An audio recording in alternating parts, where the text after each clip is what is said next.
বট বট airdrop 141 এই মডেলটা বটের। এটাতে প্রবলেম হচ্ছে যে মোবাইলটা চার্জ হচ্ছিল না, ঠিক আছে। তো অনেক ইউটিউবার দেখায় এখানে ভিতরে ওই পয়েন্টটা এই দিকটা খুলে পয়েন্টটা মুছে দিচ্ছে আর দিকটাকে মুছে দিচ্ছে, পয়েন্টগুলো দিয়ে চার্জ হচ্ছে। কিন্তু এইটা সে প্রবলেম ছিল না, এটা প্রবলেম ছিল দুটোই কোনো মতেই চার্জ হচ্ছিল না, মুছেও হচ্ছিল না। তা এটা হচ্ছিল না কারণ হচ্ছে এর যে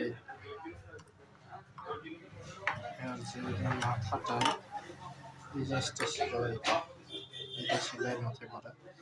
তাই আর লাগার পরে কানেক্ট হয়ে চার্জ হতে লাগে, কিন্তু চার্জ হচ্ছিল না। ওই জন্য এটা খুললাম, খুলে দেখছি তো এইখানে যে এটা ম্যাগনেট আছে, ম্যাগনেটটা এখান থেকে খসে এই কোণাতে এর সাথে লেগেছিল, তার জন্য এটা চার্জ হয়েছিল। তার জন্য আমি এটা করে দেখাচ্ছি, আমি চার্জ হচ্ছে না। এটা যতক্ষণ আমি না লাগাবো এখানে ততক্ষণ চার্জ হবে না। এটা চার্জ হওয়া দেখাতে গেলে আমি তোমাকে আর একটা পদ্ধতি কোথায় দেখলাম,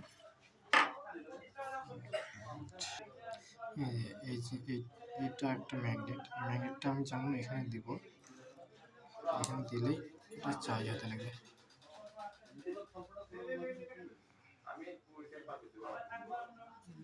দিলে এখানে চার্জ হবে, উল্টো হয়েছে, হ্যাঁ চার্জ হচ্ছে। ম্যাগনেট দিলেই চার্জ হবে, দেখো পাওয়ার জ্বলছে, একটু সরিয়ে নেবো, চার্জ আউট হয়ে যাবে, ব্লিঙ্ক হচ্ছে, মানে চার্জ হয়নি। এটা আবার যেমন ওখানে টাচ করবো সেরকম চার্জ হতে লাগে। তাই হলো প্রবলেম, এই জিনিসটা সরে গেছিলো, চার্জ হচ্ছিল না। সেট এই জিনিসটা সরে গেছিলো, যাই হোক সেট করলাম, এখন এটা লাগালেই চার্জ হবে। চার্জ হতে লাগবে। তাই যখনই প্রবলেম আসবে এরকম একটু ম্যাগনেটটা চেক করবে, ম্যাগনেট চেক করলে আশা করি হয়ে যাবে। যদি ওর মধ্যে যদি চার্জিং এসে প্রবলেম থেকে তো কিছু করার নেই। Okay bye, thank you.